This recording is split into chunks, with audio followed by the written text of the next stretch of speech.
Pak Ridwan, gimana nih tadi perayaan Hari Kemerdekaannya di sana, Pak? Ramai nggak, Pak?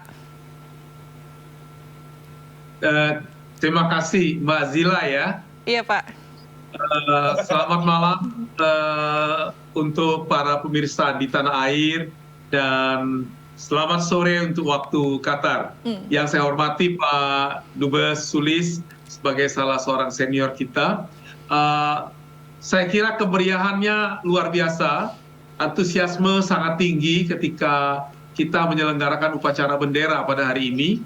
Tadi pagi kami telah menyelenggarakan upacara bendera di halaman KBRI yang dihadiri oleh sebagian warga Indonesia yang tinggal di Qatar.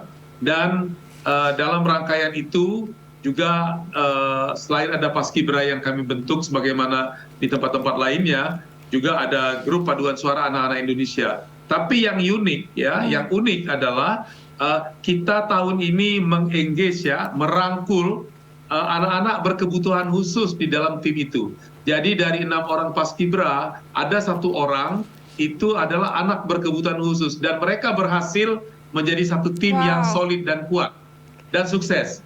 Nah, ini barangkali bisa menjadi satu percontohan juga. Nah, kemudian rangkaian kegiatan kita tentu sama ya, ada berbagai macam lomba dan pertandingan-pertandingan yang dilakukan oleh masyarakat Indonesia. Puncaknya nanti akan kami lakukan itu bersama dengan masyarakat tanggal 8 September di kota Al-Khor. Jadi kira-kira lebih kurang 1 jam dari sini. Kemudian hampir sejalan dengan apa yang disampaikan oleh Pak Dubes Sulis di Korea, di Qatar ini pada tahun 2023 ini adalah tahun yang istimewa. Kenapa karena tuh, ini Pak? merupakan Qatar Indonesia Year of Culture. Jadi sepanjang tahun ini begitu banyak rangkaian kegiatan pertukaran sosial dan budaya Indonesia dan Qatar yang dilakukan di kedua negara. Nah, jadi bahkan kita sudah mulai pada saat kejuaraan Piala Dunia ya. Saumang Ujo pun kita datangkan kemari, dan pagelaran pencak silat, kemudian juga Indonesia menjadi tamu kehormatan untuk festival international food di Qatar. Baik. Pada hari ini juga alhamdulillah, tapi sayang kami tidak bisa menayangkan sekarang karena kebetulan saya baru bubaran dari tempat upacara tadi. Ada 4 titik pengibaran bendera merah putih secara digital, yaitu di National Museum, di Islamic Museum of Art, dan di Flag Plaza, serta satu lagi di Twin Tower Al Jaber. Jadi alhamdulillah tahun ini ada 4 titik dan yang bisa menjadi kebanggaan kita. Baik. Baik, kalau tadi kan Bapak menyampaikan bahwa salah satu petugas pengibar benderanya ada anak berkebutuhan khusus gitu ya. Pesan apa yang atau makna apa yang mau disampaikan dengan keterlibatan mereka ini, Pak? Pesannya adalah kemerdekaan milik semua. Jadi kemerdekaan milik siapapun gitu ya, Pak ya? Tidak berbatas kepada hanya yang bisa, artinya anak-anak yang jarang kita rangkul itu ternyata begitu diberi kesempatan mereka mampu melakukannya. Dan poinnya adalah begitu tingginya acceptance ya, penerimaan oleh rekan tim yang bekerja sebagai tim Paskibra itu bersama-sama. Jadi ini saya kira semangat menerima perbedaan, bukan cuma karena etnik ya, perbedaan-perbedaan seperti itu, tetapi perbedaan kemampuan ternyata bisa juga tumbuh berkembang sebagai satu tim yang tangguh. Kalau misalnya di Doha di Qatar sendiri, Pak, gimana nih cuacanya? Apa katanya panas banget ya, Pak, di sana? Betul ya, memang cuaca di sini panas dan bahkan lembab ya. Nah, itu kadang-kadang juga tantangan yang berat buat kita. Tapi alhamdulillah kalau untuk semangat upacara 17 Agustus, meskipun dengan cuaca seperti itu, kita tetap semangat untuk datang dan sukses. Nah, tapi sebaliknya untuk puncak-puncak kegiatan, makanya kita lakukan pada tanggal 8 September nanti, semacam bazar ya dan lain-lain. Kenapa? Karena sebagian besar warga Indonesia yang tinggal di sini kan pekerja.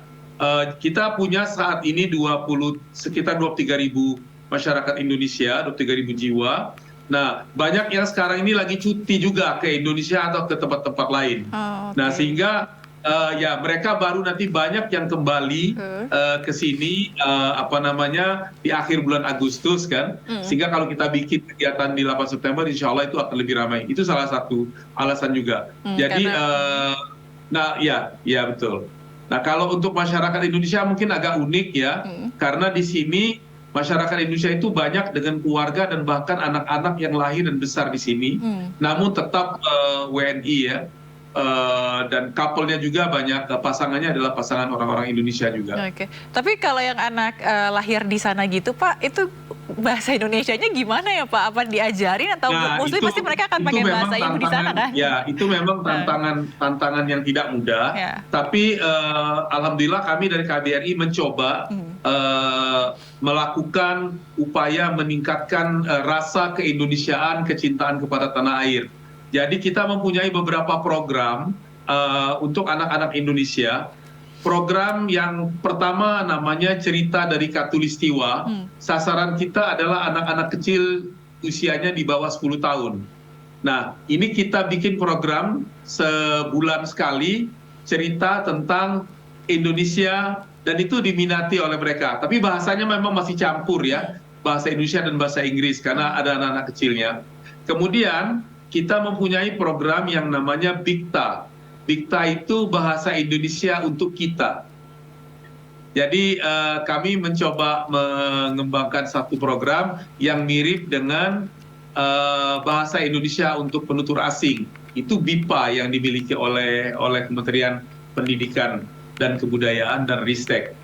Jadi banyak cara kita lakukan untuk menumbuhkan kesadaran dan pengetahuan tentang keindonesiaan bagi anak-anak Indonesia. Termasuk juga upaya kita membentuk choir, paduan suara, dan juga grup paskibra yang peminatnya cukup banyak, namun kita lakukan seleksi tentunya ya, karena ada keterbatasan. Baik, kalau tadi kan kalau Pak Sulis kan saya sudah tanya tentang tantangannya begitu ya Pak untuk menjaga nasionalisme. Nah kalau di diaspora di Qatar sendiri bagaimana menjaga keutuhan dari segi nasionalisme terutama nih di generasi muda? Karena kan kalau kita lihat di sana kan rata-rata para pekerja gitu ya Pak ya.